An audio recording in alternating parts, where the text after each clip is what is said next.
alagad ay nagpunta sa lupain ng Judea. Nanatili roon ng kaunting panahon kasama nila at nagbautismo. Si Juan ay nagbabautismo rin naman sa Enon, malapit sa Salim, sapagkat maraming tubig doon.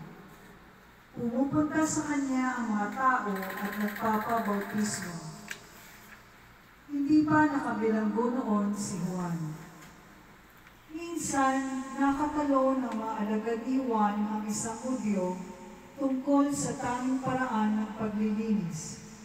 Kaya't pumunta sila kay Juan at sinabi sa kanya, "Rabay, yaon pong lalaking kasama ninyo sa ibayo ng Jordan na inyong pinatotohanan ay nagbabautismo rin at nagpupunta sa kanya ang lahat." Sumagot si Juan, "Walang tatanggapin ang tao malibang ipagkaloob sa kanya ng Diyos. Kayo na rin ang makapagpapatunay sa sinabi kong hindi ako ang Kristo. Sugo lamang akong mauuna sa Kanya.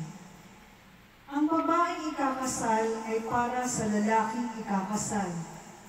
Ang abay na naghihintay sa pagdating ng lalaking ikakasal ay lubos na nagagalak pagkarinig sa tinig nito.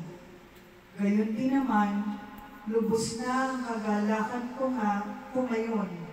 Kinakailangan siya ay maging dakila at ako namay mababa."